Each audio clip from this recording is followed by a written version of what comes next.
बिस्मिल्लाहिर्रहमानिर्रहीम। अस्सलाम वालेकुम। 9th क्लास बेटा उर्दू की बुक खोलें। हम पढ़ रहे थे ख्वाजा हैदर अली आतिश। इसकी हमने तशरीह मुकम्मल हुई हमारी उस गज़ल की। तो आज हम इसके मशक़ी सवालात करेंगे। बहुत छोटे छोटे से सवालात हैं। हमने अच्छे से गज़ल को पढ़ा और याद किया तो इसको हमें इनको बनाने में कोई मुश्किल पेश नहीं आएगी। शायर ने हमेशा किसके वस्फ़ लिखे? अपने महबूब के। ठीक है, लिखे। शायर ने हमेशा अपने महबूब के दांतों के वस्फ़ लिखे। ठीक है। शायर की उम्र कैसे बसर हुई? शायर की उम्र सारी उम्र वो जागता रहा मगर उसकी किस्मत सोई रही। ठीक है। शायर ने अपनी किश्ते सुखन के बारे में क्या कहा? शायर ने अपनी किश्ते सुखन के बारे में कहा कि उसकी किश्ते सुखन हमेशा सरसब्ज़ रही, हालांकि उसने उस पर कोई मेहनत नहीं की। किसान खेत में हल चलाता है, बीज बोता है, तब जाके फसल तैयार होती है, मगर शायर को कोई मेहनत नहीं करना पड़ी। उसके शेर जो है खुद ब खुद जहन में आते चले गए। बरहमन को किस बातों की हसरत रही? उसको बुतों के बोलने की, महबूब के बोलने की हसरत रही, लेकिन अल्लाह ताला ने बुतों को गोया नहीं किया। शायर का कलम क्या काम करता है? महबूब के औसाफ बयान करते हुए मोती परो रहा है।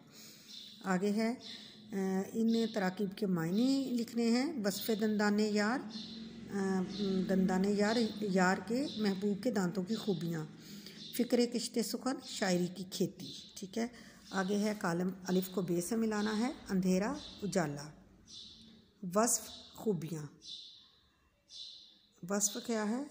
दंदान के साथ थी कलम, मोती, उमर, बसर, जागा, सोया, ज़नख़दा, कुआं, मज़ा, गम।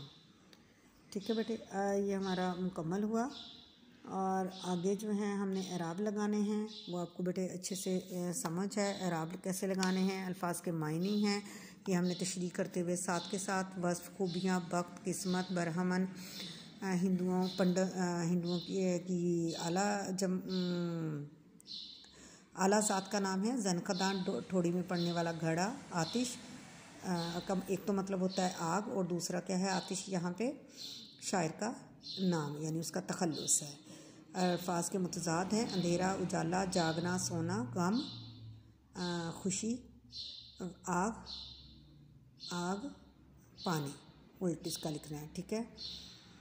इस तरह गज़ल का मतला कौन सा है? शेर गज़ल का मतला कौन सा है? पहले शेर को कहते हैं गज़ल का मक्ता, आखिरी शेर जिसमें शायर अपना तखल्लुस इस्तेमाल करे। और इस गज़ल की रदीफ़ क्या है? क्या है इस गज़ल में मौजूद? कोई से 5 कवाफ़ी की निशानदेही करें। खोया, रोया, सोया, ये हैं कवाफ़ी। बेटे आज हमारी ये एक्सरसाइज मुकम्मल हुई और इंशाल्लाह आगे जो है हम अगली वीक अपना बाकी काम करेंगे। ओके जी, अल्लाह हाफ़िज़।